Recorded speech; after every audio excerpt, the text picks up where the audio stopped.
हरे कृष्णा कृष्ण कृष्ण हरे हरे। तो भक्तबृंदगण आजकेर भिडियोटी रयेछे 9 एप्रिल बुधवार पालित हयेछे कामदा एकादशी। जे सकल कृष्ण भक्तरा अवश्यई 9 एप्रिल बुधवार এই कामदा एकादशी ব্রতটি पालन करबेन तारा अवश्यई श्रवण करबेन। এই 9 एप्रिल बछरेर सर्वश्रेष्ठ पुण्य प्रदायिनी कामदा एकादशी ব্রত पालित হচ্ছে। তাই অবশ্যই আপনারা শ্রবণ করবেন এই ব্রত চলাকালীন আপনারা কোন কোন সবজি খাওয়া যাবে না, অর্থাৎ আপনারা জেনেছেন কোন কোন খাবার খাওয়া উচিত নয়। এবার অনেক ভক্ত প্রশ্ন করেছেন প্রভু এই কামদা একাদশীতে কোন কোন সবজি খাওয়া একবারে উচিত নয়, এবং আপনারা অবশ্যই 9 এপ্রিল বুধবার কামদা একাদশী ব্রতটি অবশ্যই ভক্তি ভালোবাসার শ্রদ্ধা দিয়ে ব্রতটি পালন করবেন। আর এই দিন অবশ্যই আপনাদেরকে শ্রবণ করতে হবে কামদা একাদশীর ব্রত কথাটি। তাই অবশ্যই ভিডিওটি আপনারা শুরু থেকে শেষ পর্যন্ত ভক্তি সহকারে শ্রবণ করবেন। আর অবশ্যই জানবেন এই একাদশীর দিন কোন কোন ক্রিয়াকলাপ করলে ভগবান শ্রীকৃষ্ণের আশীর্বাদ আপনার পরিবারে বর্ষিত থাকবে। তা অবশ্যই ভিডিওটি শুরু থেকে শেষ পর্যন্ত ভক্তি সহকারে শ্রবণ করবেন। আর চ্যানেলে নতুন হয়ে থাকা করে চ্যানেলটিকে সাবস্ক্রাইব করবেন, লাইক করবেন, কমেন্টে ভক্তি ভালোবাসা শ্রদ্ধা দিয়ে জয় শ্রীকৃষ্ণের জয় লিখে দিতে ভুলবেন না। তো অবশ্যই ভিডিওটি শুরু থেকে শেষ পর্যন্ত ভক্তি সহকারে শ্রবণ করুন। 9 এপ্রিল বুধবার পালিত হয়েছে বছরের সর্বশ্রেষ্ঠ পুণ্য প্রদায়িনী কামদা একাদশী। অবশ্যই আপনারা 9 এপ্রিল বুধবার এই কামদা একাদশী ব্রতটি অবশ্যই পালন করুন। হিন্দু ধর্মের একাদশী তিথিটি অত্যন্ত গুরুত্বপূর্ণ বলে বিবেচিত হয়। এই দিন ভগবান বিষ্ণুর পুজো করা হয়। এই দিন একাদশী তিথিতে উপবাস রাখা অত্যন্ত পুণ্যের কাজ বলে মনে করা হয়েছে। এই একাদশীর মধ্যে কিছু বিশেষ কাজ এবং বিশেষ নিয়মাবলী আপনাদের অবশ্যই মেনে চলতে হবে। এই কামদা একাদশীকে পাপ থেকে মুক্ত, ইচ্ছা পূরণ এবং মোক্ষ লাভের উপবাস বলে মনে করা হয়। তাই অবশ্যই আপনারা 9 এপ্রিল বুধবার শ্রী হরির পুজো করবেন এবং অবশ্যই হিন্দু ধর্মের সমস্ত উপবাস বিশেষ অনুষ্ঠানে দান করা হয়। তাই অবশ্যই যদি পারেন এই একাদশীতে বেশ কয়েকটি জিনিস দানও করতে পারেন, যেটি দান করলে আপনার সমস্ত পাপ নিমিষে মুছে যাবে এবং পরিবারের সুখ সমৃদ্ধি ভরে থাকবে এবং আপনার যে কোনো কর্মে খুব সহজে দ্রুত সাফল্য অর্জন করতে পারবেন। এই কামদা একাদশীর দিন এইভাবে এই ক্রিয়াকলাপটি যদি করতে পারেন তো অবশ্যই 9 এপ্রিল বুধবার পালিত করবেন এই কামদা একাদশীর ব্রত পালন। তো কিভাবে এই ব্রতটি পালন করবেন, কিভাবে শুরু করবেন তা অবশ্যই একবার শ্রবণ করবেন। প্রাচীন হিন্দু গ্রন্থগুলিতে কামদা একাদশীর আচার অনুষ্ঠান নির্দিষ্টভাবে উল্লেখ করা হয়েছে। বলা হয়েছে যে মহাভারতের অন্যতম পাণ্ডব ভ্রাতা যুধিষ্ঠির প্রশ্নের উত্তর দেওয়ার সময় ভগবান শ্রীকৃষ্ণ এই আচার অনুষ্ঠানগুলি নির্দিষ্ট করে বলে দিয়েছেন যে কিভাবে এই কামদা একাদশী ব্রত পালন করবেন, কোন সময় কি করবেন, সব কিছু বলেছেন শ্রীকৃষ্ণ ভ্রাতা যুধিষ্ঠিরকে। অবশ্যই মনে রাখবেন 9 এপ্রিল বুধবার পালন হচ্ছে এই কামদা একাদশী। তার আগের দিন অর্থাৎ 8 এপ্রিল মঙ্গলবার অবশ্যই আপনাকে কৃষ্ণপক্ষের দশমী ব্যক্তির উচিত বিকেলে দাঁত ভালো করে পরিষ্কার করা এবং সূর্যাস্তের সময় রাতের খাবার খাওয়া। কামদা একাদশীর আগের দিন অবশ্যই নিরামিষ আহার করে থাকতে হবে আপনাকে। কামদা একাদশীর সকালে অর্থাৎ 9 এপ্রিল বুধবার অবশ্যই আপনারা নির্দিষ্ট নিয়ম মেনে উপবাস রাখা দরকার। ব্যক্তির উচিত পবিত্র নদীতে স্নান করা। যদি পবিত্র নদী না যেতে পারেন তাহলে অবশ্যই বাড়িতে 1 বালতি জলে আপনারা হলুদ এবং গঙ্গা জল মিশিয়ে সেই জলে স্নান করতে পারেন। স্নান করার সময় অবশ্যই যদি শরীরে কাদা মাখতে পারেন, ধরিত্রী মাতার কাছে প্রার্থনা করতে পারেন। প্রার্থনা অবশ্যই হে অশ্বক্রান্তে, হে রথক্রান্তে, হে বিষ্ণুক্রান্তে, হে বসুন্ধরা, হে মাতৃকে, হে ধরিত্রী, দয়া করে আমার পূর্বের জন্মের সমস্ত পাপ মুছে ফেলুন যাতে আমি পরমেশ্বর ভগবান বিষ্ণুর আবাসে প্রবেশ করতে পারি। এইভাবে আপনাকে মন্ত্র জপ করে অবশ্যই কামদা একাদশী ব্রতটি পালন করতে হবে এবং সম্পূর্ণ নিষ্ঠার সাথে ভগবান গোবিন্দের উপাসনা করবেন। এই শুভ তিথিতে পালে অবশ্যই হলুদ ফুল এবং ফল মিষ্টান্ন ভোগ অবশ্যই নিবেদন করবেন শ্রীকৃষ্ণের নৈবেদ্যে এবং নৈবেদ্য অবশ্যই তুলসী পাতা অর্পণ করবেন, নাহলে ব্রতের কোনো পুণ্য ফল পাওয়া যাবে না। সারাদিন ভগবান বিষ্ণুর স্তুতি জপ করতে হবে, অবশ্যই মন্ত্র জপ করতে হবে। আর এই দিন ভক্তি ভালোবাসার শ্রদ্ধা দিয়ে এই কামদা একাদশীর ব্রত কথা শ্রবণ করতে হবে। প্রভুর সামনে অবশ্যই একটি প্রদীপ জ্বালাবেন।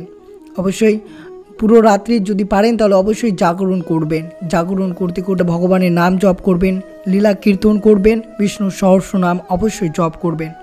পরের দিন সকালে অর্থাৎ পারণের দিন ব্যক্তির উচিত ব্রাহ্মণদের দান করা, সম্মানের সাথে তাদের কাছে যে কোনো অপরাধের জন্য ক্ষমা প্রার্থনা করা। যারা পরের দিন পর্যন্ত উপবাস রাখেন তাদের প্রার্থনা করা উচিত, অর্থাৎ পারণের মন্ত্র জপ করে অবশ্যই পারণ করতে হবে। পারণ যদি না করেন তাহলে ব্রতের কোনো পূর্ণ ফল পাওয়া যাবে না, তাই অবশ্যই এই দিনে পারণ করবেন। এই ব্রত চলাকালীন কোন কোন সবজি খাওয়া উচিত নয় তা অবশ্যই শ্রবণ করবেন। তার আগে অবশ্যই বেশ কয়েকটি নিয়ম আপনাদেরকে মেনে চলতে হবে। কামোদা একাদশীর সকালে উপবাসকারী ভক্তদের অবশ্যই স্নান করা উচিত। একাদশীতে মনে রাখবেন কোনো প্রাণী হত্যা বা কোনো জীবকে আঘাত করা চলবে না। একাদশী এবং পরের দিন দ্বাদশীতে দিনের বেলা ঘুমানো নিষেধ। এই উপবাসকারী ভক্তের কোনো প্রতারক বা যে কোনো খারাপ কর্মের সাথে জড়িত হবেন না। শাস্ত্রে এমনই বলেছে, যদি দুর্ঘটনাক্রমে ভক্ত এমন কোনো ব্যক্তির সান্নিধ্যে আসে তাহলে সূর্যের নিচে দাঁড়িয়ে সরাসরি তার দিকে তাকিয়ে পবিত্র হওয়া উচিত। একাদশী ও দ্বাদশীতে সম্পূর্ণরূপে খারাপ কাজ করা থেকে বিরত থাকবেন। দ্বাদশী অর্থাৎ একাদশীর পরের দিন ভক্তরা অন্য কারোর বাড়িতে খাবেন না, কেবল একবারই খাবেন। মধু এবং উড়ার ডাল খাওয়া উচিত নয়, অবশ্যই মনে রাখবেন। আর যেহেতু একাদশীর দিন পঞ্চরবি শস্য খাওয়া যেতে পারে না, এই খাবার যদি গ্রহণ করেন তাহলে ব্রতের পূর্ণ ফল পাবে না, অর্থাৎ আপনার 4টি পাপের অংশীদারি হতে হবে আপনাকে। এই নিয়ে বিস্তারিত ভিডিও আলোচনা করা হয়েছে, অবশ্যই ভিডিওটি শ্রবণ করতে পারেন। অবশ্যই প্রাচীন ধর্মগ্রন্থ অনুসারে যদি ভক্তকে নিম্ন বর্ণের কোনো ব্যক্তির সাথে কথা বলতে হয় তাহলে তাকে তুলসী পাতা বা আমলকি খেয়ে নিজেকে শুদ্ধ করতে হবে। যদি কোনো কারণে ভক্ত পরের দিন উপবাস ভাঙতে না পারে তাহলে তাকে উপবাস সমাপ্তির ইঙ্গিত হিসেবে জল খাওয়াতে হবে। পরে যখন সুবিধা হবে তখন আবার খেতে পারেন। অবশ্যই কোনো ভুল করে থাকলে অবশ্যই আপনারা ভগবান শ্রী বিষ্ণুর কাছে ক্ষমা প্রার্থনা চাইবেন। আর অবশ্যই শ্রবণ করবেন যে এই উপবাস চলাকালীন কোন 5টি সবজি আপনারা মুখে তুলবেন না। খাবারের কথা উল্লেখ করা হয়েছে, এবার সবজির কথা আপনাদের সাথে তুলে ধরছি। একাদশীতে কিছু নির্দিষ্ট সবজি খাওয়া একবারে উচিত নয়। যদি এই সবজিগুলো গ্রহণ করেন তাহলে ব্রত সম্পূর্ণরূপে নষ্ট হয়ে যাবে, তাই অবশ্যই সতর্ক থাকবেন। প্রথমত রয়েছে লাউ, পটল, বরবটি, ছিম, ঢ্যাঁড়স, মোচা, করলা ইত্যাদি সবজি আপনার মুখে তুলবেন না। এছাড়াও পঞ্চরবি শস্য অর্থাৎ 5 রকমের রবি শস্য কিছুতেই মুখে তোলা উচিত নয়, যেগুলো ধান জাতীয়, গম জাতীয়, জব জাতীয় খাদ্য, ডাল জাতীয় খাদ্য। এবং অবশ্যই এই দিনে এই 7 ধরনের সবজি আপনারা কিছুতেই মুখে তুলবেন না, নইলে আপনার ব্রতটি সম্পূর্ণরূপে নষ্ট হয়ে যাবে, তাই অবশ্যই সতর্ক থাকবেন। অনেক ভক্ত প্রশ্ন করেছেন, প্রভু গুড় খাওয়া যেতে পারে? অবশ্যই গুড় খাবেন, কিন্তু মনে রাখবেন গুড়ে যাতে কোনো ধরনের পঞ্চরবি শস্যের যেমন ময়দা মেশানো না থাকে সেই বিষয়ে মনে রাখবেন। এমন গুড় খেলে অবশ্যই ব্রতটি আপনার নষ্ট হয়ে যেতে পারে, তা অবশ্যই সতর্ক থাকবেন। কামোদা একাদশী অর্থাৎ হিন্দু নববর্ষের শুরুতেই কামোদা একাদশী হয়। এই দিন উপবাস পালন ভক্তদের বিভিন্ন ধরনের অভিশাপ থেকে রক্ষা করা বলে কথিত রয়েছে। একাদশীর দিন প্রার্থনা করার সময় ভগবান বিষ্ণুর উদ্দেশ্যে বিশেষ ভোগ নিবেদন করা উচিত এবং ভক্তদের এই দিন খাবার গ্রহণ করা উচিত নয়। যদি তাদের খেতে হয় তাহলে সম্পূর্ণ সাত্ত্বিক হওয়া উচিত, যেমন শুকনো ফল, তাজা ফল, দুগ্ধ জাতীয় দ্রব্য অনুমোদিত। অবশ্যই অভাবীদের খাবার দেওয়ার পরের দিন উপবাস শেষ করা হয়। অবশ্যই মনে রাখবেন পালনের দিন আপনারা কোনো দুঃস্থ ব্যক্তিদের খাবার দান করবেন, কিন্তু মনে রাখবেন একাদশী চলমান কোনো অভাবীদের খাদ্য দান করবেন না, এটা পাপ বলে গণ্য করা হয়েছে। অবশ্যই যে 5টি সবজির কথা বললাম সেই 5টি সবজি এই কামোদা একাদশীতে গ্রহণ করবেন না। বলা হয় যে এই দিনে তুলসী পাতা ছিঁড়ে খাওয়া উচিত নয়। অবশ্যই মনে রাখবেন এই দিনে তুলসী পাতা স্পর্শ করবেন না, তুলসী গাছকে জল অর্পণ করবেন না, সেই বিষয়ে অবশ্যই আপনারা মনে রাখবেন। আর এই কামোদা একাদশীর দিন কোন কোন জিনিস দান করা মোটেও শুভ নয় সেই বিষয়ে অবশ্যই মনে রাখবেন।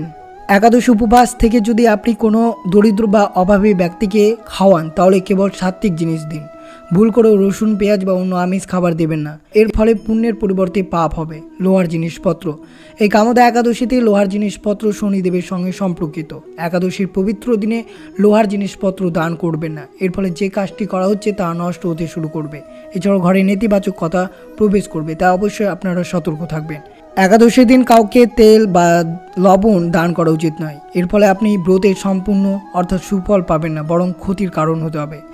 আর কালো রঙের জিনিসপত্র এই দিনে দান করবে না এবং নিজেও পরিধান করবে না, সেটি অবশ্যই মনে রাখবেন। 9 এপ্রিল বুধবার এই কামোদা একাদশীর দিনে অবশ্যই ব্রত কথাটি শ্রবণ করবেন। তো এই ছিল ভিডিওটি ভালো লাগলে অবশ্যই চ্যানেলটিকে সাবস্ক্রাইব করবেন। আর অবশ্যই 9 এপ্রিল বুধবার অবশ্যই এই কামোদা একাদশী ব্রতটি ভক্তি, ভালোবাসা, শ্রদ্ধা দিয়ে এবং অবশ্যই অন্যদেরকে উৎসাহিত করুন এই একাদশী ব্রত পালন করাতে। কমেন্টে ভক্তি, ভালোবাসা, শ্রদ্ধা দিয়ে জয় শ্রীকৃষ্ণের জয় লিখে দিতে ভুলবেন না এবং ভিডিওটি আপনার আত্মীয়, ভক্ত বা বন্ধুদের সাথে অবশ্যই শেয়ার করবেন।